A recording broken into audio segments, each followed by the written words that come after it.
भगवते वासुदेवाय।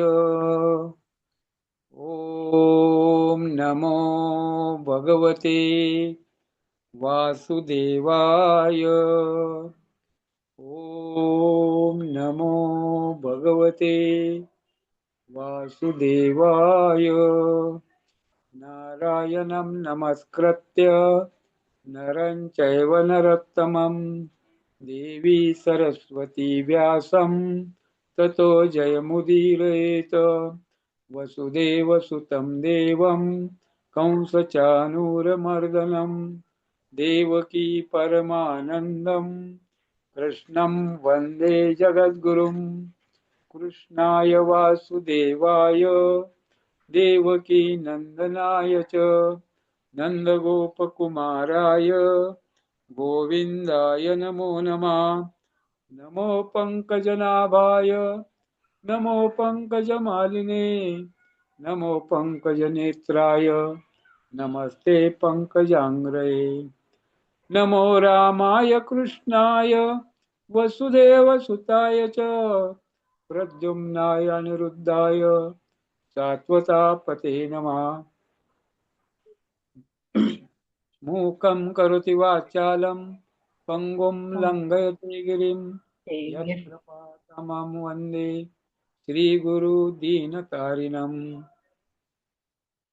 हरेर्नाम हरेर्नामैव केवलं खलो नास्तेव गतिरन्यथा। हरे कृष्ण। आज उपस्थित सर्व भक्तांचं स्वागत आहे। तुका म्हणे अभंग तुकारामांचे या मालिकेमध्ये आज आपण महाराजांचा एक अभंग पाहणार आहोत। छोटा अभंग आहे, 4 चरणाचा अभंग आहे, सुंदर अभंग आहे।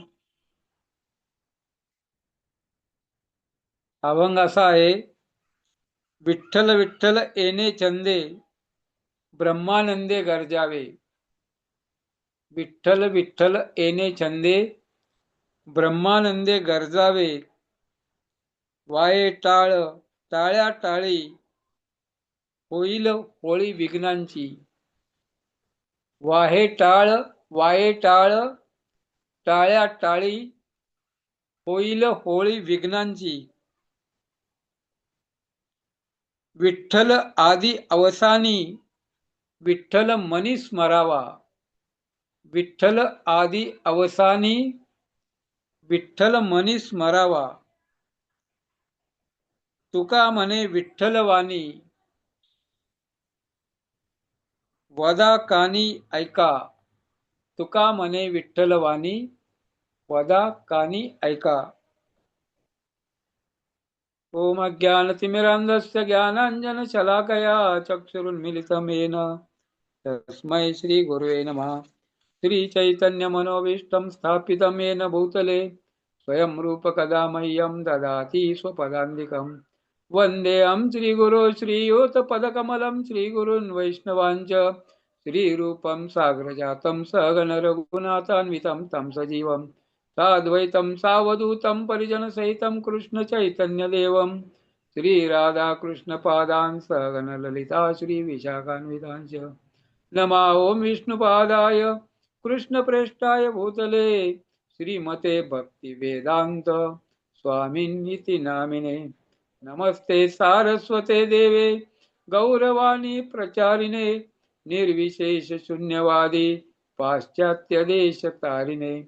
नमो महावदन्याय कृष्ण प्रेम प्रदायते कृष्णाय कृष्ण चैतन्य नामने गौरत्विषे नमः। हे कृष्ण करुणा सिंधू दीनबंधो जगतपते गोपेश गोपिका कांत राधा कांत नमोस्तुते। तप्त कांचन गौरांगी राधे वृंदावनेश्वरी वृषभानुसुते देवी प्रणमामि हरिप्रिये। नीलांचल निवासाय नित्याय परमात्मने बलभद्र सुभद्राभ्या जगन्नाथाय ते नमः। वाञ्छा कल्पतरुभ्यश्च भटजी बाबा आहेत. कृपादेव च पतितानां पावनेभ्यो वैष्णवेभ्यो नमो नमः. जय श्री कृष्ण चैतन्य प्रभु नित्यानंद श्री अद्वैत गदाधर श्रीवासादि गौर भक्तवृंद. हरे कृष्ण कृष्ण कृष्ण हरे हरे, हरे राम राम राम हरे हरे. ओम नमः. तर सर्व उपस्थित भक्तांच्या चरणी प्रार्थना आहे. भक्तांच्या चरणी दंडवत प्रणाम. सर्वजण आशीर्वाद द्या. भगवंताला प्रार्थना करा की तुकोबारायासारख्या महान संतांच्या अभंगावर मी बोलू शकेन. माझं शुद्धीकरण आणि सर्वांची सेवा, वैष्णवांची, यासाठी आजचा अभंग आपण निवडलेला आहे. सुंदर अभंग आहे 4 चरणाचा. आणि तुकाराम महाराज त्याच्यामध्ये सांगतायत भगवंताचं स्मरण कसं केलं पाहिजे. आणि भगवंताची वाणी, तुका म्हणे विठ्ठल वाणी, भगवंताची वाणी वदा कानी ऐका. जी भगवंतानी सांगितलेलं आहे, जी भगवंताची वाणी आहे, जे भगवंताचे शब्द आहेत, ते तुम्ही पाठ करा, पठन करा, वदा, बोला आणि कानाने ऐका. जसं महाराज आपल्याला सांगतात, जप करताना काय करायचंय, मुखानी हरे कृष्ण कृष्ण कृष्ण हरे हरे भगवंताचं नाव घ्यायचं आणि कानाने ऐकायचंय. श्रवण आणि कीर्तन या 2 गोष्टी आपण करू शकतो. आणि तेव्हा काय होतं, मग आपल्याला भगवंताचं स्मरण होतो. हरे हरे म्हणल्यानंतर आपल्याला राधाराणीचं स्मरण होतं. कृष्ण म्हणल्यानंतर आपल्याला भगवान श्रीकृष्णाचं स्मरण होतं. म्हणून आपण भगवंताचं नाव हे मुखाने बोललं पाहिजे आणि कानाने ऐकलं पाहिजे. आणि तेच तुकोबाराय या अभंगामधून सांगतायत. विठ्ठल विठ्ठल येणे छंदे. विठ्ठल काय, भगवंताचं नाव आहे. तुकोबाचा विठ्ठल कोण आहे, भगवंत आहेत. आणि हा छंद आपल्याला लागला पाहिजे. आणखीन एका अभंगामध्ये महाराज सांगतायत, गोविंद गोविंद मना लागली या छंद. गोविंद गोविंद गोविंद. आपल्याला काय झालं पाहिजे, छंद लागला पाहिजे. अनेक छंद लोकांना असतात, लोक अनेक छंद जोपासतात. आणि कुठे इंटरव्ह्यूला गेल्यानंतर विचारतात, तुम्हाला काही छंद आहे का, हॉबी आहे का. अनेक लोकांना छंद असतात.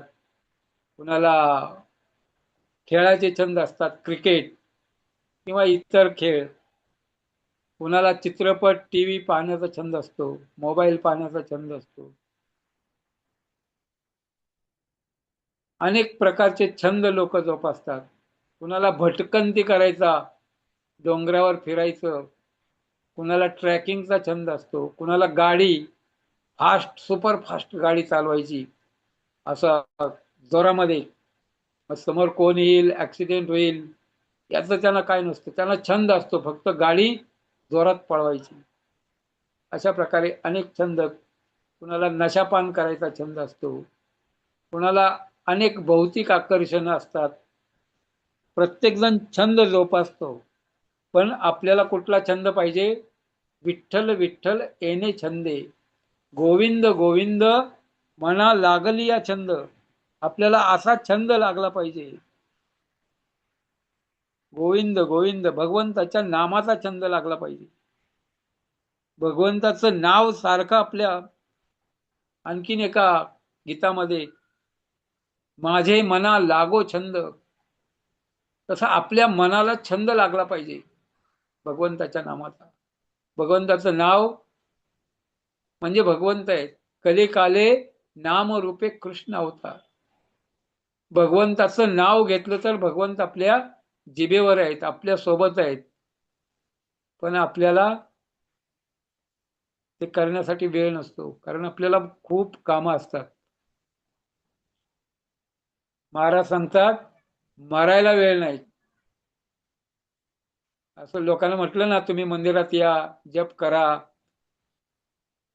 काय सांगू महाराज, आम्हाला मरायला सुद्धा वेळ नाही, एवढं काम आहे. लोक एवढं 12-12 तास, 14 तास, 16 तास काम करतात, काबाड कष्ट करतात या भौतिक जगामध्ये, भौतिक सोयी सुख सुविधा याच्यासाठी. प्रभुपाद अनेक वेळा उदाहरण देतात गाढवाचं. गाढवाला किती गवत लागतं खायला? 1 पेंडी 2 पेंडी.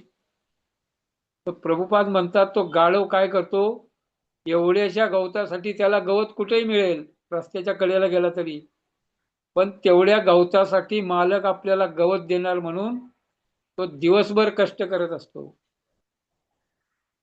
तो कुंभाराची माती वाहतो आणि कपडे वाहतो, धोब्याचे कपडे वाहतो, अनेक प्रकारचे काबाड कष्ट तो दिवसभर करत असतो. तशा प्रकारे या भौतिक जगामध्ये मनुष्य काय करतोय, काबाड कष्ट करतोय. प्रत्येकाची गरज किती आहे, 2 भाकरी 4 भाकरी, पण त्याच्यासाठी एवढं काबाड कष्ट करायची गरज नाही. पण लोक एवढं कष्ट करतात कशासाठी? गाडी पाहिजे, बंगला पाहिजे, वस्त्र आभूषण पाहिजे, दागदागिने पाहिजे. लोकांच्या गरजा वाढलेल्या आहे, लोकांचं स्टँडर्ड वाढलेलं आहे, राहणीमान वाढलेलं आहे. आणि आवश्यकता नसताना त्या गरजा आपण आपल्या मनाने ठरवतो. अरे त्याच्याकडे 4 व्हीलर आहे, मग माझ्याकडे का नाही? त्याच्याकडे 2 BHK आहे, मग माझ्याकडे का नाही? अशा प्रकारे लोक त्या छंदामध्ये अडकून जातात, भौतिक बंधनामध्ये अडकून जातात. राधेश्याम प्रभू एक उदाहरण देतात. एक भक्त आहे, तो मंदिराच्या जवळ राहतो, थोडं दूर राहत होता अगोदर. त्यांनी काय केलं, मंदिराच्या जवळ फ्लॅट घेतला. एकदम 5 मिनिटात मंदिरामध्ये येऊ शकतो. आणि तो फ्लॅट 50-60 लाखाच्या वर त्याचं बजेट आहे. आणि मग त्याच्यासाठी लोन काढलं, आणि ते लोन फेडण्यासाठी ते जास्त ड्युटी करू लागला, 8 तासाची जी 12 तास. आणि मंदिरामध्ये त्याला यायला जमतच नाही. मग मंदिराजवळ फ्लॅट घेऊन काय उपयोग आहे का? अशा प्रकारे लोक काबाड कष्ट करतात, अनेक डिसिजन घेतात आणि त्या बंधनामध्ये अडकून जातात. काही लोकांना छंद असतो पैसे कमवणे, पैसे कमवणे, त्या छंदामध्ये अडकून जातात आणि कमवता कमवता एक दिवस मरून जातात. आणि बॅलन्स कुठे राहतो? बँकेत राहतो. आणि मग त्याचे नातेवाईक काय करतात?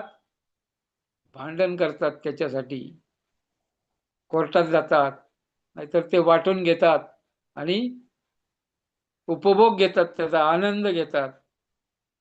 पण ज्यांनी कमवले त्यांनी त्याचा आनंद घेतला नाही, कारण तो कमवतच राहिला. अशा प्रकारे लोकांची अवस्था होते. विठ्ठल विठ्ठल येणे छंदे, ब्रह्मानंदे गर्जावे. आणि भगवंताचं नाव असं जोरात घेतलं पाहिजे, गर्जना केली पाहिजे. विठ्ठल रुक्मिणी भगवान की जय अशी गर्जना केली पाहिजे. आणि गर्जना केली तरी त्याचं फळ मिळतो, सुकृत मिळतो, पुण्य प्राप्त होतो. म्हणून आपण प्रत्येक वेळेस आरती झाल्यानंतर, कथा संपल्यानंतर भगवंताच्या नावाचा जय जयकार करतो, जयकार.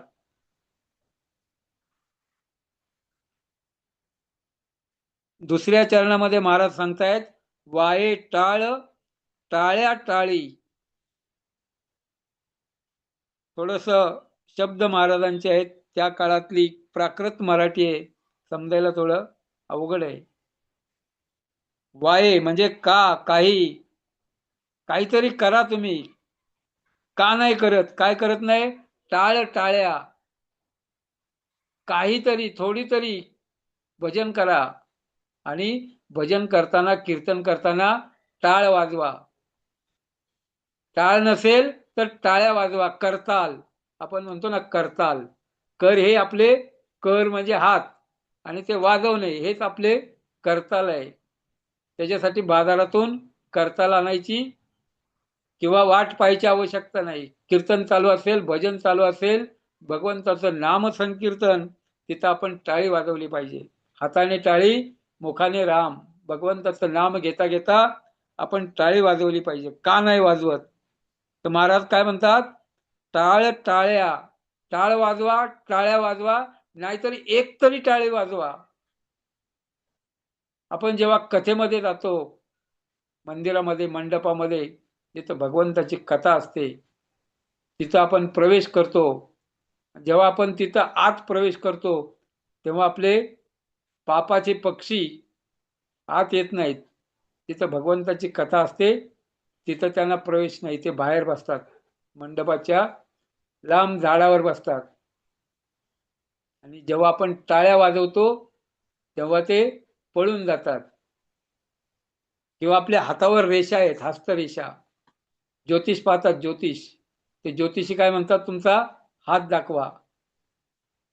हात बघून त्यांना काय, ते रेषा बघतात. कुठली रेषा किती लांब आहे, कुठं पोचलेली आहे, कुठल्या साईडला झोकलेली आहे, डावीकडे गेली, उजवीकडे गेली.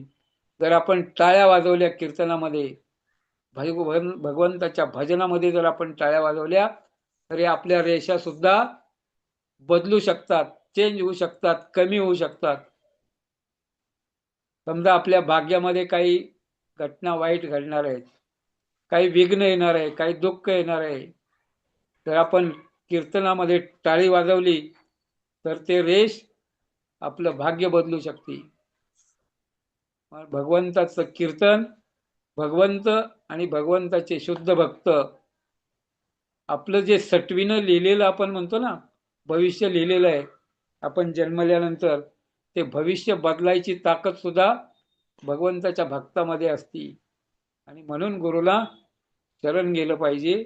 आणि म्हणून संताकडून भगवंताची कथा, भगवंताचं नाम, रूप, गुण, लीला आपण श्रवण केले पाहिजे. आणि कीर्तनामध्ये टाळ्या वाजवल्या पाहिजे.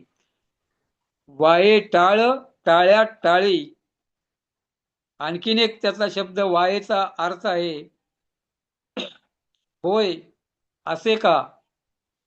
टाळ टाळ्या, टाळ आणि टाळ्या हे तुम्ही का टाळताय, असं का करताय. अनेक लोक मंदिरात जात नाहीत, आणि जरी गेले तर फक्त दर्शन करून परत येतात.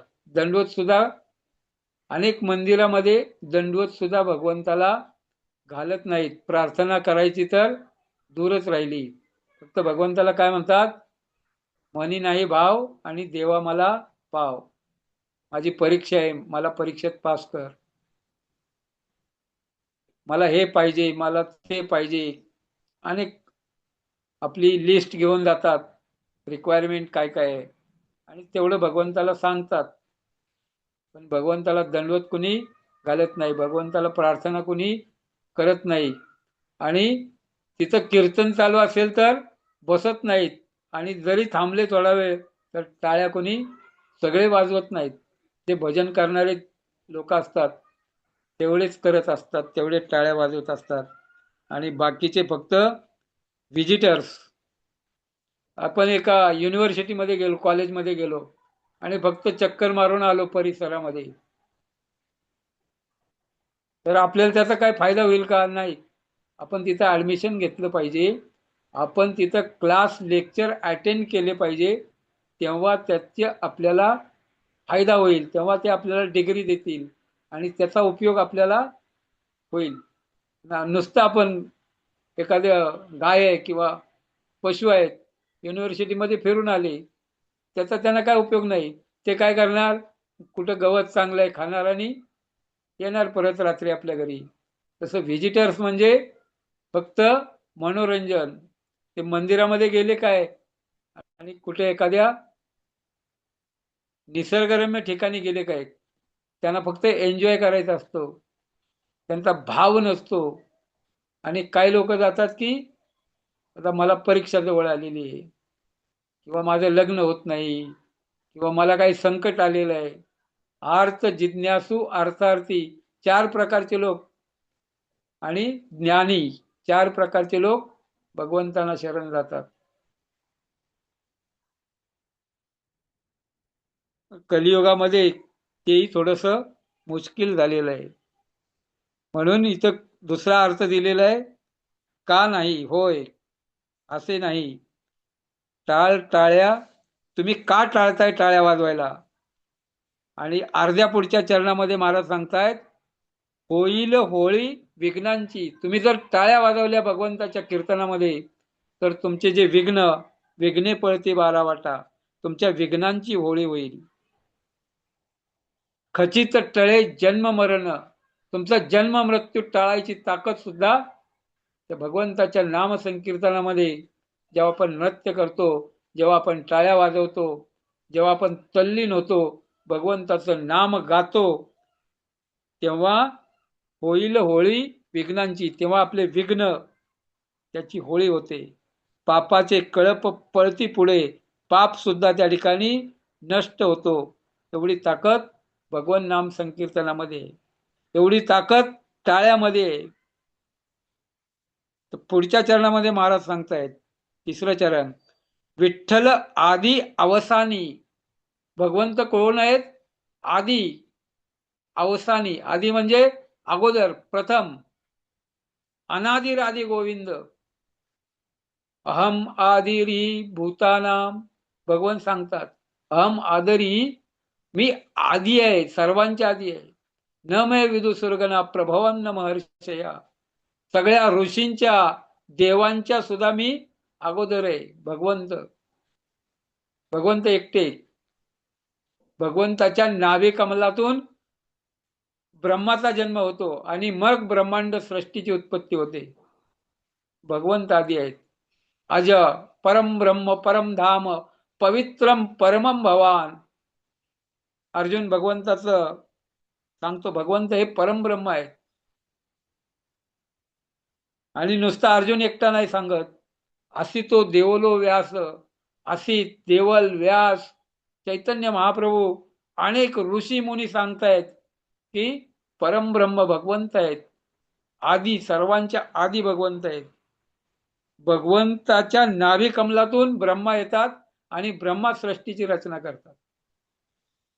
जेव्हा नव्हते चराचर तेव्हा होते पंढरपूर, म्हणजे भगवंत तेव्हा होते. हे चराचर ब्रह्मांड काय नव्हतं, तेव्हा भगवंताचं धाम होतं. आणि तेव्हा मग भगवंताचं धाम होतं म्हणजे भगवंत असणारच, त्याच्यामध्ये काही शंका घ्यायला नको. अशा प्रकारे भगवंत आदी आहेत, अज. त्यांचा जन्म होत नाही, ते प्रकट होतात, ते नित्य आहेत. सच्चिदानंद विग्रह, अनादिर आदी गोविंद, सर्व कारण कारण. अनादिर आदी, अनादी आदी, आद्यम पुराण पुरुषम. सगळ्यात पुराण पुरुष, सगळ्यात वयोवृद्ध कोण असेल तर भगवंत आहेत. परमात्मा आहेत, सगळ्यात पुराण पुरुष आहेत, म्हणून ते आदी आहेत. सुरुवात त्यांच्यापासून होते. आणि या सृष्टीचा संहार झाल्यानंतर, प्रलय झाल्यानंतर सर्व भगवंतामध्ये विलीन होतो, तेव्हाही भगवंत राहतात. विष्णूच्या रूपामध्ये भगवंत त्या ठिकाणी असतात. अशा प्रकारे आदी अवसानी. अवसानी म्हणजे शेवटी. आदी मध्ये अंती. आदी मध्ये अंती हरी सर्वत्र येते. चहुवेदी दान साई शास्त्री कारण, 18ही पुराणे हरिसी गाती. सगळ्यामध्ये भगवंताचं गुणगान आहे. आदी मध्ये अंती म्हणजे सुरुवातीलाही भगवंताचं आहे, मध्येही आहे आणि शेवटी भगवंत आहेत. हरी सर्वत्र गीयते. सर्वत्र भगवंताचं गुणगान होतो. तसं भगवंत आदी आहेत, भगवंत अंती पण आहेत, आणि भगवंत मध्ये पण आहेत. विठ्ठल आदी अवसानी. सगळीकडे भगवंत आहेत. भगवंत नाहीत असं रीता ठाव नाही उरला, विठ्ठल जळीस्थळी भरला. प्रत्येक ठिकाणी भगवंत आहेत. जड असो चेतन असो, प्रत्येक ठिकाणी भगवंताचं अस्तित्व आहे. भगवंताशिवाय या जगतामध्ये कुणी त्या ठिकाणी उभा राहू शकत नाही. कुठली वस्तू त्या ठिकाणी होऊ शकत नाही. त्याच्यामध्ये भगवंत आहेत. सूक्ष्म रूपाने, परमात्मा रूपाने. विठ्ठल आदी अवसानी, विठ्ठल मनी स्मरावा. महाराज काय म्हणतात? विठ्ठल मनी स्मरावा.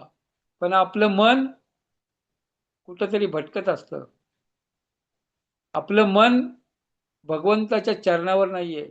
आपलं मन भगवंताच्या नामामध्ये नाहीये. आपलं मन कामामध्ये आहे. भगवंत काय म्हणतात?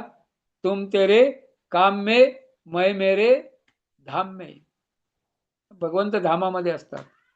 आणि जेव्हा आपण भगवंताचं स्मरण करतो, मन आपण भगवंताच्या नामावर, भगवंताच्या रूपावर, भगवंताच्या चरणावर केंद्रित करतो, तेव्हा भगवंत भक्ताच्या कामामध्ये मदत करतात. अनेक उदाहरणं आहेत, अनेक संत आहेत, तुकोबाराय आहेत, प्रभुपाद आहेत, अनेक संत होऊन गेलेले आहेत. आणि भगवंत त्या संताचं काम स्वतः करतात. कारण भगवंत जेव्हा संत तल्लीन होतात भगवंताच्या नाम संकीर्तनामध्ये, तेव्हा संतावर जे काही संकट येईल, जे अडचण येईल, जे काम त्या ठिकाणी येईल, ते भगवंत स्वतः करतात. मग तो होऊन येदी शीन आड घाली सुदर्शन. जेव्हा अंबरीश महाराजावर संकट आलं, तेव्हा भगवंतांनी सुदर्शन पाठवलं. अनेक अशी उदाहरणं आहेत.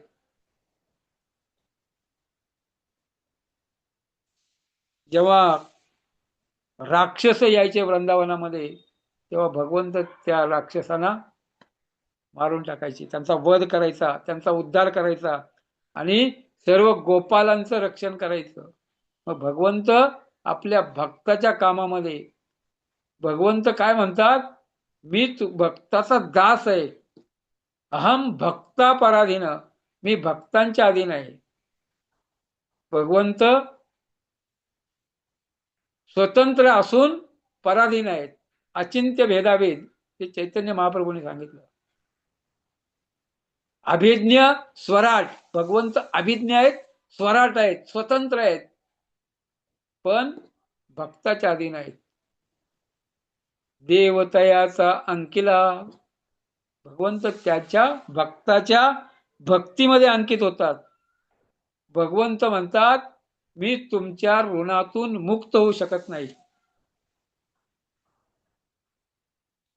गोपिका असतील, राधाराणी असेल, गोपाल असतील, ते भगवंताचे महान भक्त असतील, भगवंत म्हणतात, मी तुमच्या ऋणातून मुक्त होऊ शकत नाही. तर मी काय? मी तुमची सेवा करू शकतो. मी तुमचा दास होऊ शकतो.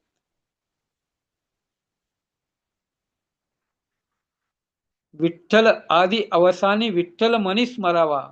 तर भगवंताचं स्मरण आपण केलं पाहिजे. स्मरण मनी स्मरावा. मनानं स्मरण करा. मनातलं आपण स्मरण करू शकत नाही. मन इकडे तिकडे धावत असतं. पण महाराज सांगतात, पुन्हा पुन्हा मनाला काय करायचं? परत खेचून आणायचं आणि पुन्हा पुन्हा भगवंताच्या नावावर त्याला परत लावायचं. मन वढाय वढाय उभ्या पिकातलं ढोर. किती हाकला हाकला फिर येतं पिकावर. तर पशु कसे असतात? ते सारखं पिकामध्ये जातात. ते गवत खात नाहीत बांधावरचं. त्यांना काय खायचं असतं? ते पीक शेतामध्ये पिकलेलं आहे, जे धान्य लावलेलं आहे. तर त्यांना आपण काय करतो? जे पशुपालक असतात, गुराखी, ते त्यांना काय करतात? काठी घेऊन पुन्हा पुन्हा बांधाकडे पाठवतात. तसं आपण आपल्या मनाला पुन्हा पुन्हा पुन्हा पुन्हा खेचून आणलं पाहिजे आणि भगवंताच्या चरणावर लीन केलं पाहिजे. विठ्ठल आदी अवसानी. भगवंत आदी मध्ये अंते. भगवंत ब्रह्मापासून सृष्टी होते. ब्रह्माजी काय करतात? सृजन करतात. विष्णू रूपामध्ये भगवंत पालन पोषण करतात आणि शिवजीच्या रूपामध्ये संहार करतात. आदी मध्ये अंती. सृष्टीच्या सुरुवातीला पण भगवंत सृजनाचं कार्य करतात, मध्ये पालन पोषणाचं कार्य करतात आणि अंती संहाराचं कार्य करतात. अशा प्रकारे भगवंताचे नामरूप गुण लीला याचं स्मरण आपण केलं पाहिजे. आणि शेवटच्या चरणामध्ये महाराज सांगतात, तुका म्हणे विठ्ठल वाणी, तुका म्हणे विठ्ठल वाणी, भगवंताची वाणी. तुकाराम महाराज काय म्हणतात, भगवंताची वाणी वदा कानी ऐका. भगवंताची वाणी म्हणजे भगवंताचे मुखातून निघालेले शब्द. आणि भगवंताची वाणी कुठली आहे, भगवद्गीता, जे भगवंतानी गायलेली आहे. अशा प्रकारची भगवंताची वाणी आहे. भगवंताची वाणी म्हणजे भगवद्गीता, जे भगवंतानी अर्जुनाला सांगितली, जे भगवंतानी उद्धवाला सांगितली, ते भगवंतानी अनेक वेळा अनेक भक्तांना उपदेश केलेला आहे. ती भगवंताची वाणी आहे. आणि ती वाणी तुम्ही पण बोला, म्हणजे भगवद्गीतेचं पठन करा, भगवद्गीतेचं वाचन करा, भगवद्गीतेचं कीर्तन करा. वदा म्हणजे वाचा, सांगा, दुसऱ्याला सांगा भगवद्गीता, दुसऱ्याला वाचून दाखवा आणि कानी ऐका. आणि ते तुम्ही कानी ऐका. तर आजचा पवित्र दिवस आहे, नवमी तिथी आहे. नवमी हे एक पवित्र तिथी आपण मानतो किंवा मानली जाते. नवमीच्या दिवशी रामप्रभू प्रकट झाले. लक्ष्मण, शत्रुघ्न, भरत, सीतामाता सुद्धा नवमीच्या दिवशी प्रकट झाली. शुकदेव गोस्वामींनी परीक्षित महाराजांना भागवत सांगायला सुरुवात केली, ते सुद्धा नवमीच्या दिवशी. नवमीला महत्व आहे, कारण नवमीच्या दिवशी नंतर दुसऱ्या दिवशी दशमी येते आणि एकादशी व्रत करा एकादशी. महाराज सांगतात, कंठी मिरवा तुळशी, व्रत करा एकादशी. तुकाराम महाराज सांगतात, कंठ्यामध्ये गळामध्ये तुळशीची माळ घाला आणि एकादशीचं व्रत करा. आणि हे फक्त मनुष्य प्राण्यासाठी आहे, बाकीच्या प्राण्यासाठी नाहीये. अशा प्रकारची सुंदर 2 दिवसांनी एकादशी आहे. तिला मोक्षदा एकादशी, जी मोक्षदायिनी आहे.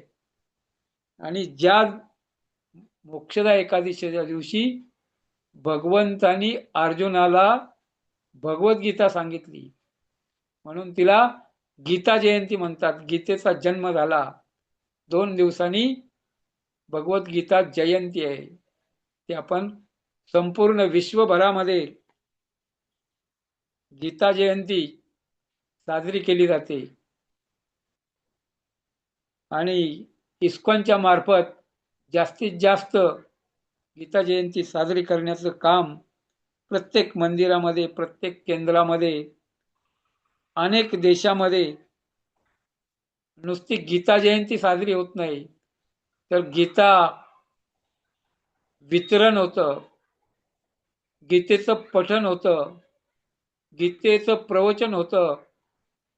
आणि संपूर्ण 1 महिना, 1.5 महिना, 2 महिने भगवद्गीतेचं वितरण संपूर्ण जगामध्ये लाखो भगवद्गीता त्या ठिकाणी वितरण केल्या जातात. अशा प्रकारचं सुंदर मोक्षदा गीता जयंती एकादशी येते.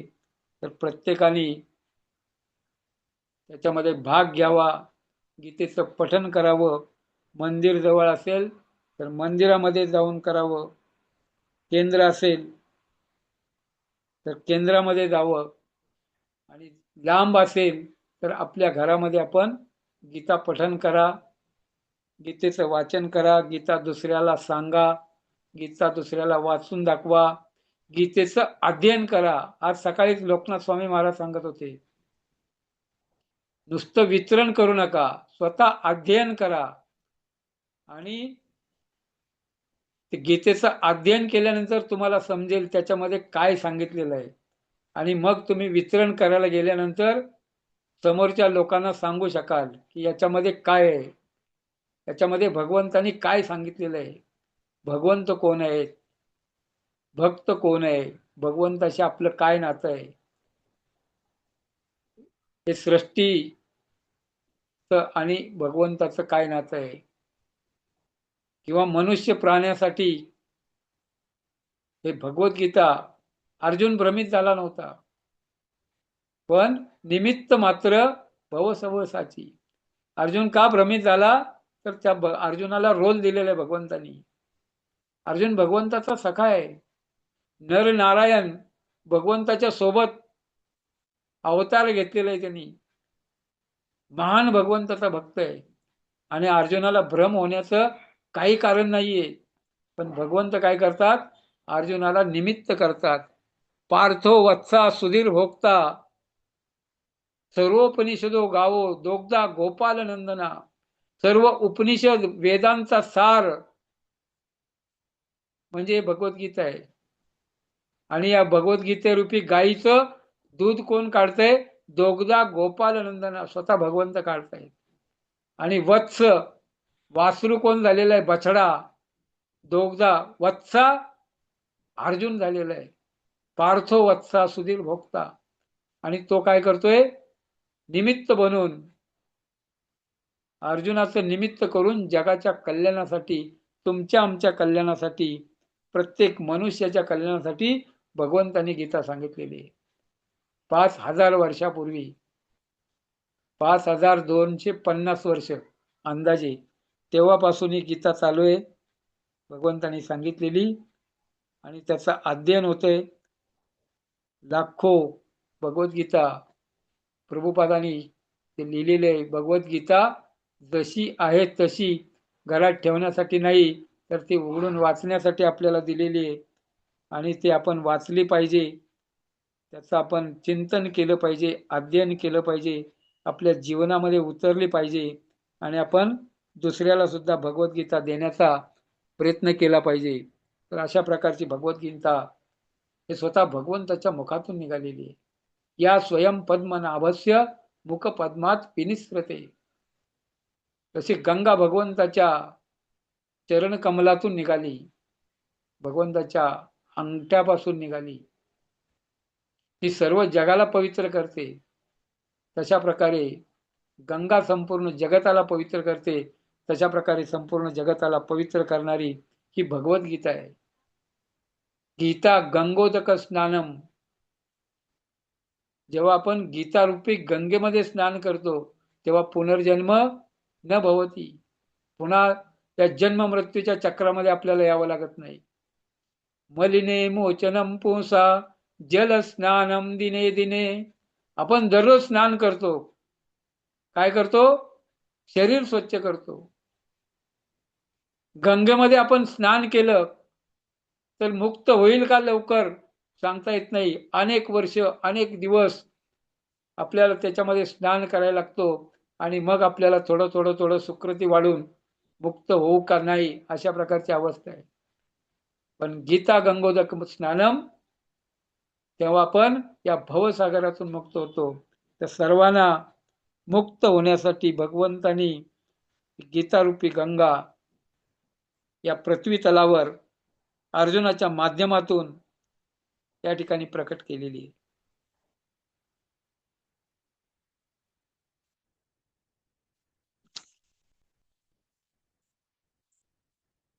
गीता म्हणजे भगवंतांनी दिलेलं ज्ञान आहे. हे ज्ञान राजविद्या राजगुह्यम पवित्रम इदम उत्तमम. हे राजविद्या आहे, सर्व विद्यांचा राजा आहे. राजगुह्यम हे अतिशय गोपनीय ज्ञान आहे. गुह्य राजविद्या राजगुह्यम पवित्रम, अतिशय पवित्र आहे.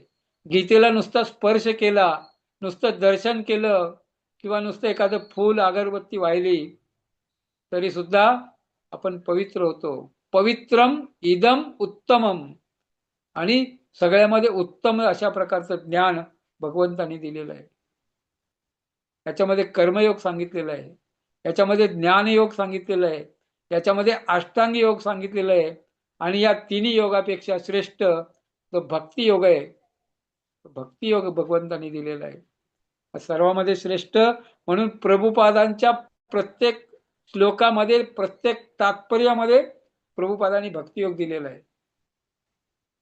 नुसतं प्रभुपादांनी लिहिलेलं एक श्लोक, एक तात्पर्य जरी कुणी वाचलं तर भगवंताचा भक्त तो बनण्याची ताकद आहे. आणि अनेक उदाहरणं आपल्या समोर आहेत. महायोगी प्रभू, तुम्ही त्यांचं तुका म्हणे लेक्चर ऐकता. महायोगी प्रभूंनी काय केलं होतं? फक्त प्रभुपादांनी लिहिलेला एक श्लोकावरचा प्रवचन होतं, ते वाचलं होतं. फक्त एक पान वाचलं आणि ते भगवंताचे भक्त झाले आणि 20-25 वर्ष झालं सेवेमध्ये. आणखीन एक उदाहरण आहे. रशियामध्ये मुस्लिम समाजामध्ये जन्मलेले भक्ती रसायन सागर स्वामी महाराज, भक्ती रसायन सागर स्वामी महाराज. लहान वयामध्ये त्यांनी फक्त एक असं पेपरमध्ये छापून आलेला लेख थोडासा वाचला प्रभुपादांचा किंवा इस्कॉनच्या संदर्भात आणि ते कनेक्टेड झाले. आज ते संन्यासी आहेत, संपूर्ण जगामध्ये प्रचार करतात. तर अशा प्रकारे प्रभुपादांनी जे लिहिलेले गीता, भागवत, 50-60 ग्रंथ छोटे मोठे प्रभुपादांनी लिहिलेले आहेत आणि त्याच्या माध्यमातून, ग्रंथाच्या माध्यमातून अनेक लोकांना भक्त बनवलेलं आहे. अनेक लोक भक्त झालेले आहेत. अनेक लोक भगवंताच्या भक्तीमध्ये संलग्न झालेले आहेत. तर या गीतेचं आपण काय केलं पाहिजे? पठन केलं पाहिजे. गीता दुसऱ्याला दिली पाहिजे. गीतेचं वाचन केलं पाहिजे. गीतेचं अध्ययन केलं पाहिजे आणि गीता आपल्या जीवनामध्ये उतरण्याचा प्रयत्न केला पाहिजे. अशा प्रकारची भगवद्गीता महान आहे. भगवंताच्या मुखातून निघालेली आहे. भगवंताचा भक्त अर्जुनाला निमित्त केलेलं आहे. दोन्ही बाजूला सैन्य थांबलेलं आहे. कुरुक्षेत्राच्या मैदानावर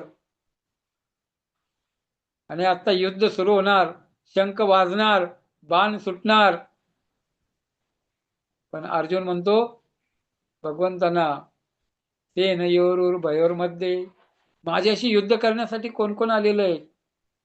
दोन्ही सैन्याच्या मध्ये आपला रथ घेऊन चला. भगवंत अर्जुनाचा सारथी झाले.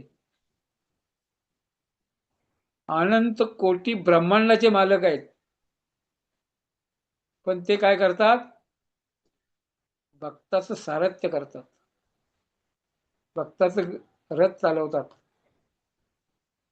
आणि जेव्हा भगवंतांनी रथ दोन्ही सैन्याच्या मध्ये उभा केला, अर्जुनानं पाहिलं हे गुरु द्रोणाचार्य आहेत, हे भीष्माचार्य आहेत, कृपाचार्य आहेत, हे मामा आहेत, हे काका आहेत, हे बंधू आहेत. आणि अर्जुनाला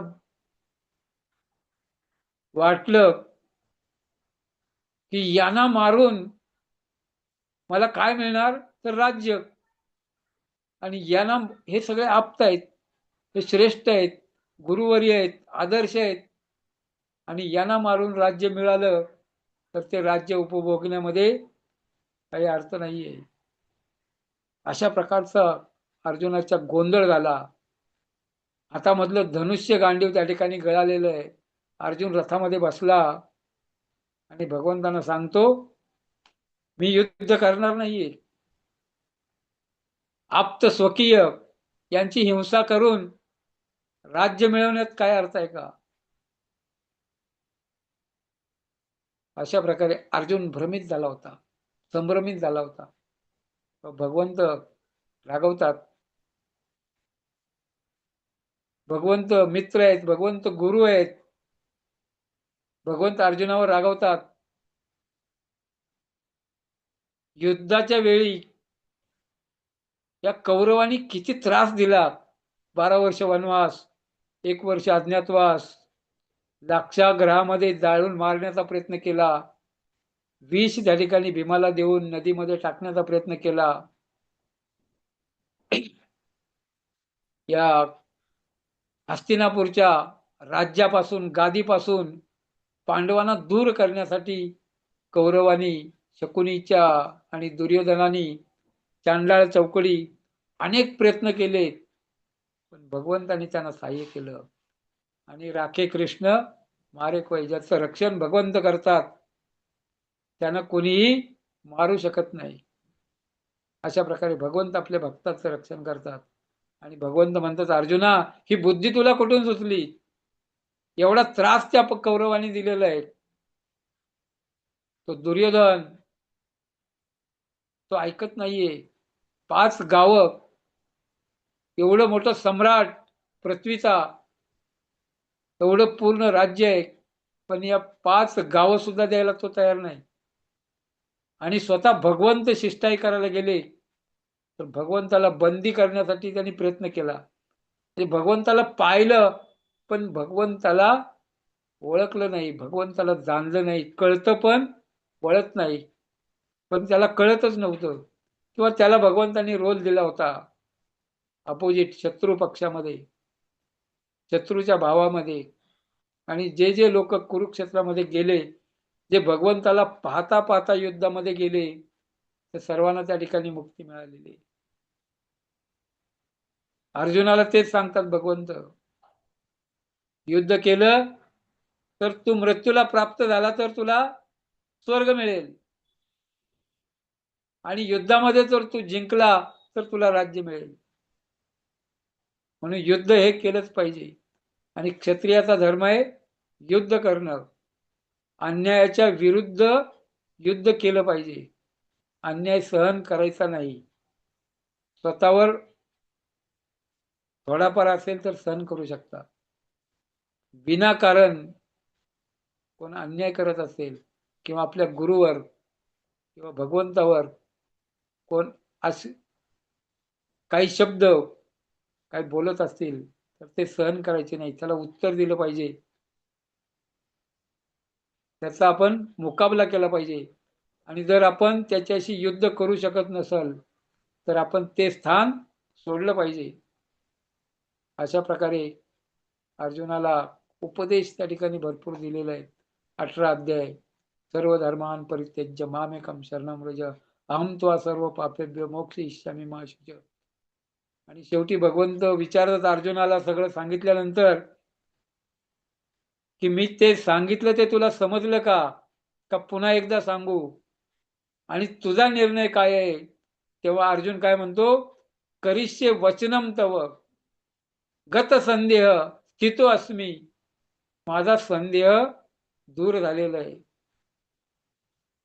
माझं मन स्थिर झालेलं आहे. जे गोंधळलेलं होतं, भ्रमित झालेलं होतं, ते मन स्थिर झालेलं आहे. आणि करिष्ये वचनम तव, आणि भगवंता तुम्ही माझे गुरु आहात, आणि तुम्ही जे वचन दिलेलं आहे, तुम्ही जे सांगितलेले शब्द आहेत, तुम्ही जे आज्ञा केलेली आहे, ते मी त्या ठिकाणी करीन, पूर्ण करीन. अशा प्रकारे भगवंताला वचन त्या ठिकाणी अर्जुन देतो. करिष्ये वचनम तव, अशी गीता आहे. भगवंत सांगतात, ते गीतेचं ज्ञान माझ्या भक्तांना देतात. त्यांच्यासारखा प्रिय या जगतामध्ये मला कुणी नाहीये. जो भगवंताच्या गीतेचं वितरण करतो, जो गीतेच्या ज्ञानाचं वितरण करतो, त्याच्यासारखा प्रिय मला कुणी नाहीये. सगळे भक्त भगवंताला प्रिय आहेत. 12व्या अध्यायामध्ये सांगितलेलं आहे, 15व्या अध्यायामध्ये सांगितलेलं आहे, सगळे भक्त प्रिय आहेत. पण जे गीतेचं ज्ञान वितरित करतात ते सगळ्यामध्ये जास्त मला प्रिय आहेत. अशा प्रकारे भगवद्गीता आहे, भगवंतांनी सांगितलेली आहे. आणि तुकाराम महाराजांनी सुद्धा तेच सांगितलेलं आहे. तुका म्हणे, विठ्ठल वाणी, भगवंताची वाणी वदा, कानी ऐका, स्वतः ऐका, दुसऱ्याला सांगा, जीवनामध्ये उतरवा, गीता वितरणामध्ये भाग घ्या. 5 गीता, 10 गीता, 20 गीता, आपली कॅपॅसिटी असेल तेवढं 50 गीता तुम्ही वितरण करू शकता. आणि प्रभुपादांना प्रसन्न करू शकता. प्रभुपाद म्हणतात,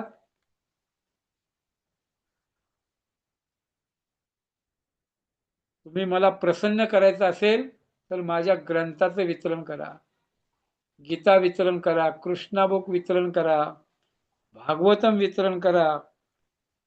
प्रभुपादाचं कुठलाही ग्रंथ वितरण केला तर ते वाचणारा भक्त बनेल, त्याच्यामध्ये शंका नाही. वेळ आल्यानंतर ते प्रभुपाद म्हणतात हे टाइम बॉम्ब आहे, टाइम बॉम्ब. टाइम आला की त्याचा स्फोट होईल. कधी होईल ते आपल्याला माहिती नाही. लोक म्हणतात आम्ही ते भगवद्गीता त्यांना दिल्या, पण ते वाचतील का नाही, ते तिचं सांभाळ व्यवस्थित करतील का, रद्दीमध्ये देतील का, कोनाड्यामध्ये ठेवतील का, त्याची काळजी करायची नाही. महाराज म्हणतात ते बॉम्ब, टाइम बॉम्ब आहे, त्याचा स्फोट कधी होईल, 10 वर्षांनी, 20 वर्षांनी, 50 वर्षांनी, पुढच्या पिढीत ज्याच्या हाती लागेल आणि जो गंभीरतापूर्वक त्याचं वाचन अध्ययन करेल तो भक्त झाल्याशिवाय राहणार नाही. अशा प्रकारे प्रभुपादाच्या ग्रंथाचं महत्व आहे. Books are the basis. ग्रंथ हेच आधार आहेत आणि गीता आणि भागवत यांच्या आधारावर भगवंताच्या भक्तीचा प्रचार करणं. प्रभुपादांचे 7 उद्देश आहेत, त्यापैकी एक उद्देश काय आहे, गीता आणि Bhagavat. Books are the basis. Preaching is essence. प्रचार ही सार आहे. Utility is principle. आणि शुद्धता, शुद्धता ही शक्ती आहे आणि उपयोगिता हे तत्व आहे. तर प्रत्येक गोष्ट भगवंताच्या सेवेमध्ये उपयोगात आणली पाहिजे आणि आपण नियमांचं पालन केलं पाहिजे. शुद्धता, अशा प्रकारे ग्रंथाचं वितरण केलं पाहिजे. आणि प्रचार म्हणजे जे तुम्ही ऐकलं ते दुसऱ्याला सांगायचं. प्रचार म्हणजे दुसरं तिसरं काय नाहीये. जे आपण ऐकलं ते आपल्या परिवारामध्ये, शेजारी, नातेवाईक, मित्र त्यांना सांगायचं. अशा प्रकारे आपण प्रभुपादांच्या मिशनमध्ये, चैतन्य महाप्रभूच्या मिशनमध्ये भगवंताची सेवा करण्याची संधी प्रत्येकाला आहे. प्रत्येकाने ग्रंथाचं वितरण करू शकता. डिस्काउंट या महिन्यामध्ये आहे, गीता जयंती मॅरेथॉन. आपल्याला स्पर्धा करायची नाहीये की माझा नंबर आला पाहिजे, मला बक्षीस मिळालं पाहिजे, माझा फोटो आला पाहिजे, मला सर्वांनी टाळ्या वाजवल्या पाहिजे, त्याच्यासाठी नाही. एक तरी भगवद्गीता आपल्या शुद्धीकरणासाठी आणि प्रभुपादांच्या प्रसन्नतेसाठी आपण करण्याचा प्रयत्न करावा. आणि सर्वजण मलाही आशीर्वाद द्या, मी त्याच्यामध्ये प्रयत्न करू शकेन.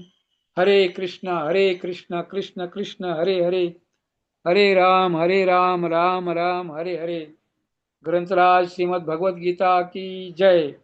श्रील प्रभुपाद की जय. जगद्गुरु संत तुकाराम महाराज की जय. विठ्ठल रुक्मिणी भगवान की जय. अनंत कोटी वैष्णव वृंद की जय. हरे कृष्ण. हरे कृष्ण. धन्यवाद प्रभूजी. खूप छान प्रभूजी. आज अभंग आणि भगवद्गीता, आता गीता जयंती येते तर खूप छान गीता महात्म्य पण सांगितलं. कोणाला काही प्रश्न असेल तर तुम्ही अनम्यूट करून विचारू शकता. हरे कृष्ण. हरे कृष्ण. दंडवत प्रणाम. दंडवत प्रभूजी, प्रणाम. म्हणजे तुम्ही आता मगाशी बुक्स बेसिस म्हटलात, त्याच्या पुढे अजून 4-5 गोष्टी सांगितल्यात, ते काय होते सांगाल का, रिपीट कराल? Is essence. प्रीचिंग इज अच्छा. Essence.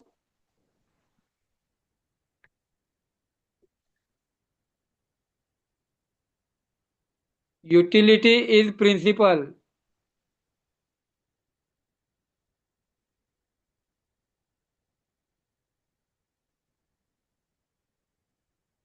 Okay.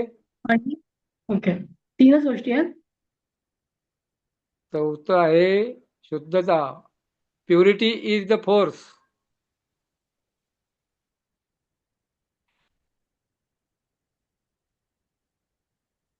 Okay, yes. Thank you. काही कुणाला आणखीन बोलायचंय, विचारायचंय? सर्वजण काय करतायत? गीता जयंती निमित्त काय प्लॅनिंग आहे? करा. कोणी केला असेल तर सांगा. हरे कृष्ण. प्रभूजी, एक प्रश्न होता. बोला. जसं प्रभूजी तुम्ही म्हणले, पाप टाळ्या वाजवले की पापाचे पक्षी उडून जातात सगळे. पण तरी प्रभूजी एवढं सगळं ऐकतात वगैरे, पण तरी पण विश्वास का नाही बसत लोकांचा की पाप नष्ट होतात? किंवा भक्तीमध्ये आल्यावर पण मग लोक असं का विचार करतात की नाही, पूर्व जेव्हा भक्तीमध्ये यायच्या आधी इतके वाईट कार्य पण केले असतील किंवा नॉनव्हेज वगैरे खाल्लं असेल, आणि मग आता तुम्ही भक्ती करता, मग काय उपयोग त्याचा? आधी तर खाऊन बसले, मग आता काय उपयोग? त्यांना सांगायला गेलं की नाही, ते पाप नष्ट होतात, भगवंत स्वतः वचन देतात. पण मग का विश्वास नाही बसत प्रभूजी? विश्वास ही खूप मोठी गोष्ट आहे. सर्वजण दुसऱ्यावर विश्वास ठेवत नाही. स्वतःवर सुद्धा काही लोकांचा विश्वास नसतो. भगवंतावर ठेवणं तर दूरची गोष्ट आहे. आणि जे विश्वास ठेवतात ते भक्त बनतात. पण त्यांचं पूर्वीचं जे सुकृत कमी आहे, आणि त्याच्यामुळे ते भगवंताच्या शब्दावर विश्वास ठेवत नाहीत किंवा वचनावर विश्वास ठेवत नाहीत. त्यांचं सुकृत कमी आहे. जेव्हा ते शुद्ध होतील, कारण ही शुद्धीकरणाची प्रक्रिया आहे. भक्ती म्हणजे आपण जप करायला लागलो, माळा घातली आणि मंदिरात गेलो म्हणजे आपण लगेच शुद्ध झालो असं नाही. ही प्रक्रिया आहे शुद्धीकरणाची. हळूहळू हळूहळू आपण शुद्ध होतो. आपलं हृदय, मन आणि जे आपलं साठलेलं कल्मश आहे अनेक जन्माचं, ते हळूहळू हळू शुद्ध होतं. तसं उदाहरण देतात, ग्लासमध्ये खराब पाणी आहे, पण आपण जेव्हा त्यात शुद्ध पाणी टाकत जाऊ तेव्हा ते हळूहळू हळू घाण निघून जाते आणि मग आपल्याला शुद्ध पाणी दिसेल. किंवा आपल्याकडे आपण काय करतो, दसऱ्यामध्ये सगळी भांडी मांडणीतली काढतो, पितळेची भांडी, तांब्याची भांडी. तर ते त्याला जेव्हा घासतो आपण, घासून घासून घासून मग ते चमकायला लागतात. त्याच्यासाठी रोज घासलं पाहिजे. आपण त्याच्यावर ते प्रक्रियेवर आपण विश्वास ठेवला पाहिजे. तो हे पितांबरीने घासल्यानंतर हे पितळेचं भांड, तांब्याचं भांड चमकतो. ही प्रक्रिया आहे आणि त्याच्यावर विश्वास नाही आणि मग प्रक्रिया करायचीच नाही, तर मग ते चमकणार नाही. म्हणून आपण विश्वास ठेवला पाहिजे भगवंताच्या वचनावर, गुरूंच्या वचनावर, संतांच्या वचनावर. आणि विश्वास ठेवून जेव्हा आपण साधना करू, सेवा करू, तेव्हा आपलं हळूहळू शुद्धीकरण होईल आणि एक दिवस चमकेल. जसं ते भांड चमकतं तसं आपला आत्मा चमकेल आणि राधाराणी, भगवान कृष्ण पाहतील, राधाराणी पाहतील, त्या भगवंताचा भक्त होण्यासाठी पात्र आहे. पण चमकण्यासाठी आपल्याला रोज घासलं पाहिजे. अभ्यास आहे ना तू कौंतेय. आपल्याला अभ्यास केला पाहिजे, सराव केला पाहिजे, प्रॅक्टिस केली पाहिजे, सेवा केली पाहिजे, साधना केली पाहिजे. आणि तेव्हा आपण हळूहळू शुद्ध होऊ आणि एक दिवस आपण चमकल्याशिवाय, भगवंताच्या दृष्टीमध्ये आल्याशिवाय राहणार नाही. अशा प्रकारचा विश्वास आपल्याला पाहिजे. हरे कृष्ण.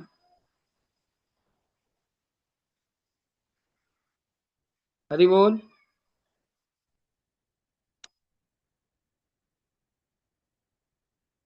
हरे कृष्ण प्रभूजी, दंडवत प्रणाम. हरे कृष्ण. दंडवत प्रणाम. बोला. प्रभूजी, तुम्ही खूप छान सांगितलं. खूप छान वाटतं असं ऐकायला तुमच्याकडनं. धन्यवाद. हरी बोल. ऐकायला छान आहे आणि थोडं अंमल करा. आणखीन काय कोणाचा आहे प्रश्न?